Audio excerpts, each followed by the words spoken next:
కర్నూలు జిల్లా ఆదోనిలో వైఎస్ఆర్సీపీ ఆధ్వర్యంలో రైతు పోరు ర్యాలీ నిర్వహించారు. వేలాది మంది పాల్గొన్న ఈ ర్యాలీ భీమా సర్కిల్ నుంచి సబ్ కలెక్టర్ ఆఫీస్ వరకు సాగి మెమోరాండం సమర్పించారు. మాజీ ఎమ్మెల్యే సాయి ప్రసాద్ రెడ్డి, ఎమ్మెల్సీ మధుసూదన్, బుట్టా రేణుక తదితరులు మాట్లాడుతూ రైతులకు ఎరువులు గిట్టుబాటు ధర ఇవ్వకుండా కూటమి ప్రభుత్వం వంచిస్తుందని విమర్శించారు. గత చంద్రబాబు నాయుడు ఇప్పటికీ అవహేళన చేస్తూ ప్రజల ఆగ్రహానికి గురికాక తప్పదని హెచ్చరించారు.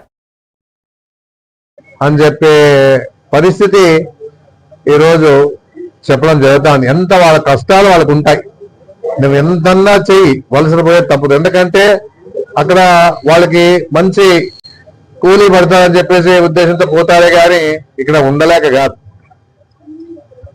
జగన్మోహన్ రెడ్డి గారు, రాజశేఖర రెడ్డి గారు ఎన్ఆర్ఈజీ ద్వారా కూడా అందరికి సహకారం అందించేవాళ్ళు, మంచి రేట్ వచ్చేది అప్పట్లో. మళ్ళీ ఈ రోజు కూడా ఎందుకు వలసలు పోతా ఉన్నారనే విషయాల్లో కూడా ప్రభుత్వం ఆలోచించాలని చెప్పేసి చెప్పడం జరుగుతూ ఉంది. పిల్లోళ్ళు వదిలేసి, ముసలోళ్ళు వదిలేసి వాళ్ళు పోతా ఉన్నారంటే మాకి కుటుంబం పోషించుకోవడానికి దూర ప్రాంతాలకు పోతేనే అవకాశం ఉంది, కానీ ఇక్కడ ఉంటే మాకు అవకాశం లేదని చెప్పేసి ఉద్దేశంతో పోవడం జరుగుతూ ఉంది. వలసలు పోయిన వాళ్ళంతా కూడా చాలా మంది అటక్ మార్కెట్ గా తయారు చేసే పరిస్థితి చేసినారు.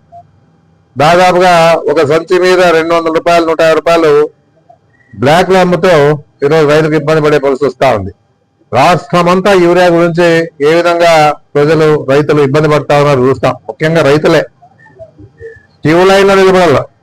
ఈ విధంగా క్యూ లైన్ లో నిలబడితే అదే అచ్చెన్నాయుడు ఏమంటాడు, బఫేతో పోలుస్తాడు.